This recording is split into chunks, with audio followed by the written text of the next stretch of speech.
دیکھیے، یہ ترتیب یاد رکھنا بہت ضروری ہے کہ سب سے پہلے امام مہدی رضی اللہ تعالیٰ عنہ کا ظہور ہوگا، پھر دجال کا خروج ہوگا، اور دجال کے فتنے جب اپنے عروج پر پہنچیں گے تو سیدنا عیسیٰ علیہ نبینا علیہ الصلوۃ والسلام کا نزول ہوگا۔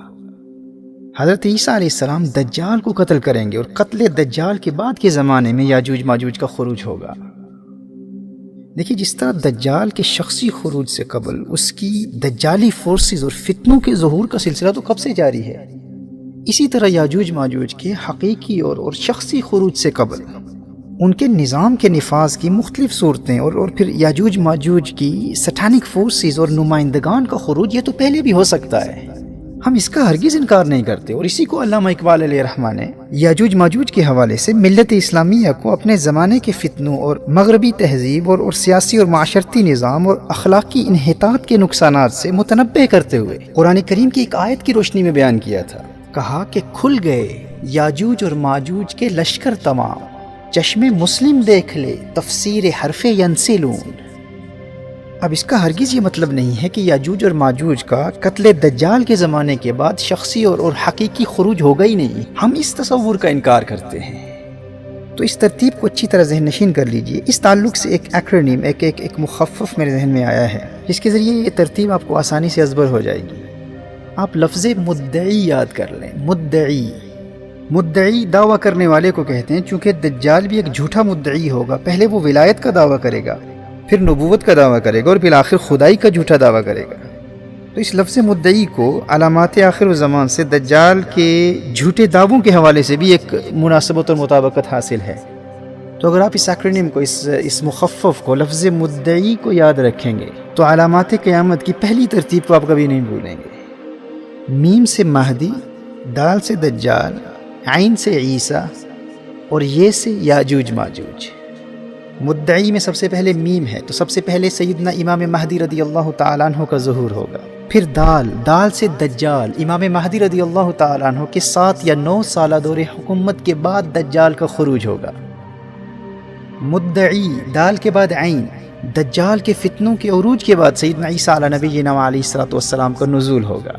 حضرت عیسیٰ علیہ السلام دجال کو قتل کریں گے، اور قتل دجال کے بعد پھر یہ یاجوج ماجوج۔ مدعی کے آخر میں یہ ہے، یعنی نزول عیسیٰ کے بعد جب سیدنا عیسیٰ علیہ السلام دجال کو مقام لد پر قتل کریں گے، قتل دجال کے بعد کے زمانے میں یاجوج ماجوج کا خروج ہوگا۔ مدعی، میم سے مہدی، دال سے دجال، عین سے عیسیٰ، یہ سے یاجوج ماجوج۔ مجھے امید ہے کہ ان 4 علامات اور واقعات کی ترتیب آپ کو بھی یاد ہو چکی ہوگی۔ یہ ایک انتہائی آسان طریقہ ہے، اپنے گھر میں اپنی فیملیز اور اپنے بچوں کو بھی یہ ترتیب یاد کرا دیں۔ بحیثیت مسلم، اسلامک ایسکٹالوجی کا یہ علم ہمارے لیے انتہائی اہم ہے۔ دیکھیے، جیسے انسانی زندگی کی سب سے بڑی حقیقت موت ہے، اسی طرح کائنات کی زندگی کی سب سے بڑی حقیقت قیامت ہے۔ موت انسان کی دنیاوی زندگی کو ختم کر دیتی ہے، اور قیامت کائنات کی زندگی کو ختم کر دیتی ہے۔ اسی لیے علامات قیامت کو سمجھنا ہمارے دین کا انتہائی اہم حصہ ہے، لیکن افسوس اس پر بہت کم توجہ کی جاتی ہے۔ دیکھیے، جب ان 4 کی ترتیب اور ہر ایک کی واضح علامتیں آپ ذہن نشین کر لیں گے تو پھر ان کے بعد کی علامات اور اس دوران ظاہر ہونے والی علامات کی ترتیب کو احادیث کی روشنی میں سمجھنا اور پھر یاد رکھنا آپ کے لیے بہت آسان ہو جائے گا۔ جیسے ظہور امام مہدی رضی اللہ تعالیٰ عنہ سے پہلے کی واضح علامات میں سے ایک علامت نہر فرات کا خشک ہو جانا، پھر دریائے فرات سے یوفریٹیز ریور سے سونے کا پہاڑ نمودار ہونا۔ The river Euphrates will unveil a mountain of gold. This is one of the major and clear signs before the appearance of Imam al-Mahdi رضی اللہ تعالیٰ عنہ۔ اور بعد از ظہور مہدی سفیانی کی فوج کا زمین میں دھس جانا، اسی طرح خلافت علی منہاج النبوہ کا نفاذ۔ امام مہدی کے دور حکومت میں عرب دنیا کے علاوہ بھی روم، قسطنطینیہ اور دنیا کے بڑے بڑے ممالک میں اسلام کی حکومت۔ اسی طرح امام مہدی رضی اللہ تعالیٰ عنہ کے کم از کم 7 یا 9 سالہ دور حکومت میں وہ خوشحالی اور امن و سلامتی کا دور جب ہر ایک کے پاس مال و دولت کی فراوانی ہوگی، مسلم دنیا میں سونے اور چاندی کی کثرت ہوگی، یہ مسلم دنیا کی اکانومی کے عروج کا دور ہوگا۔ اور پھر اس دور کا آنا جب الملحمۃ الکبریٰ، جب آرمیگیڈن، وہ سب سے خوفناک اور تباہ کن جنگ ہوگی، جس کے نتیجے میں پھر غربت اور مفلسی اور بھوک اور پیاس اور قحط سالی کا دور آئے گا، اور دنیا پھر اسی پرانے تلواروں اور گھوڑوں اور اونٹوں کے دور میں لوٹ جائے گی، اور پھر قسطنطنیہ اور روم کی فتح کے بعد دجال کا خروج اور دجال کے فتنوں کا زمانہ، اور پھر اس کے بعد سیدنا عیسیٰ علیہ السلام کا نزول، اور قتل دجال کے بعد پھر ایک مرتبہ وہ امن و سلامتی کا زمانہ جو حضرت امام مہدی رضی اللہ تعالیٰ عنہ کے دور خلافت میں چند سالوں کے لیے آیا تھا۔ اس مال و ثروت اور امن و سلامتی اور خوشحالی کے زمانے کا دوسری مرتبہ لوٹ آنا، اور اسی طرح یاجوج ماجوج کا خروج، پھر یاجوج ماجوج کی موت، اور پھر دخان کا، دھوئیں کا نکلنا، حضرت عیسیٰ علیہ السلام کا پردہ فرمانا، مسلمانوں کا حضرت عیسیٰ علیہ السلام کا جنازہ پڑھنا، مدینہ منورہ میں نبی کریم صلی اللہ تعالی علیہ وآلہ وسلم کے روضہ انور کے ساتھ حضرت عیسیٰ علیہ السلام کی تدفین، اسی طرح سورج کا مغرب سے طلوع ہونا، پھر توبہ کے دروازے کا بند ہو جانا، پھر دابۃ الارض کا خروج، زمین کے اس جانور کا حضرت سلیمان علیہ السلام کی انگوٹھی اور حضرت موسیٰ علیہ السلام کے عصا سے کفار کے چہروں کو سیاہ کر دینا اور مومنین کے چہروں کو روشن کر دینا، اور یوں کفار اور مومنین میں تفریق کرنا،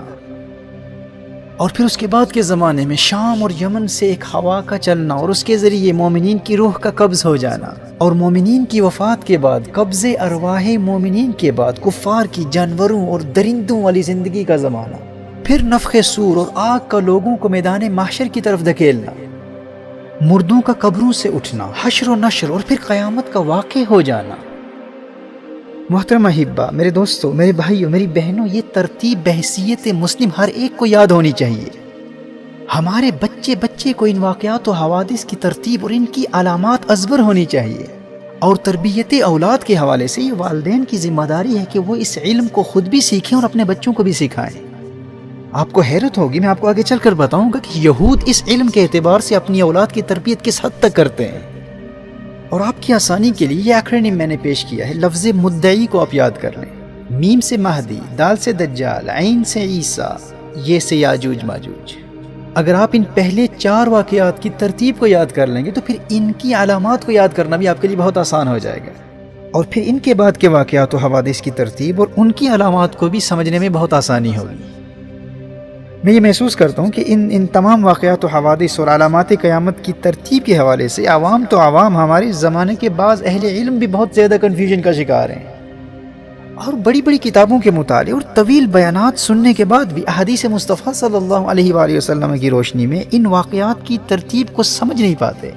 اس علم کے حوالے سے احادیث مصطفیٰ صلی اللہ علیہ وسلم کا مطالعہ بھی ضروری ہے، لیکن ان احادیث کی فقہ کو پڑھنا بھی ضروری ہے۔ اس علم کی فقہ کو پڑھے بغیر اس علم کو جاننے کی کوشش کرنے والے مزید شکوک و شبہات کا شکار ہو جاتے ہیں۔